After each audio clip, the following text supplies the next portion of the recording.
Bonjour à tous. Le mécontentement social général s'exprime aujourd'hui par une protestation contre la réforme des retraites. Alors les cris qui montent de part et d'autre nous empêchent de réfléchir à une idée essentielle, au fondement même de la question. Qu'est-ce donc que la retraite ? Le mot retraite a en lui-même quelque chose d'un peu terrifiant. Retraite ? Mais c'est se retirer. Mais se retirer de quoi au fait ? Se retirer de la vie professionnelle et donc dans une certaine mesure de la vie sociale. L'homme qui prend sa retraite se retire, se met en retrait. Il a perdu une partie de lui-même. Alors c'est vrai, aujourd'hui certains voient cette nouvelle période de la vie comme une espèce de paradis enfin gagné. Mais malgré tout, force est de constater que l'on a abandonné une partie de ce que l'on faisait, une partie de ce que l'on était, une partie de la définition qu'on donnait de soi-même, la retraite.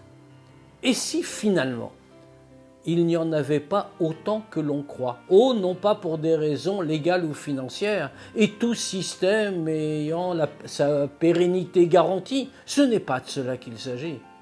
Mais si on mettait fin au retrait, à cette conception-là, que tout doit se finir, regardons attentivement les textes du judaïsme.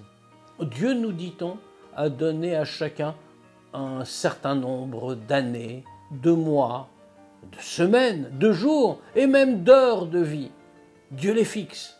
Comment les fixe-t-il et pourquoi les durées de vie sont-elles si différentes d'un individu à l'autre ? Bien, nos sages nous le précisent. Dieu attribue à chacun le laps de temps nécessaire pour accomplir la mission spécifique qui lui a été confiée. Car ne l'oublions pas, c'est ainsi que la créature humaine se définit, et plus particulièrement le juif. Nous sommes ici pour amener quelque chose au monde, pour le perfectionner, pour l'élever, et chacun d'entre nous a une dimension qu'il doit occuper. Pour cela, Dieu nous a certes donné les moyens de le réaliser, mais aussi le temps de le faire. Aussi, la retraite, cette espèce de retrait des préoccupations actives, ne peut pas exister tant que nous sommes dans ce monde, tant que nous existons. Nous devons être fidèles à notre tâche, nous devons accomplir l'œuvre. Alors aujourd'hui, lorsqu'on débat gravement des possibilités de financer un système, bien sûr le débat est légitime et précieux, mais il faut se garder d'oublier que la retraite ne définit pas l'homme, qu'elle n'est pas le but c'est l'action.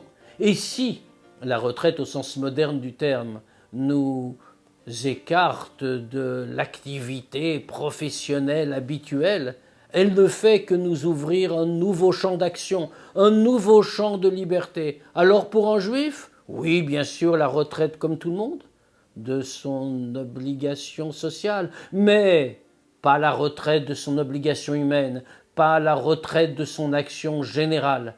Un juif est un homme libre parce que justement, il ne prend pas sa retraite. Au revoir à tous.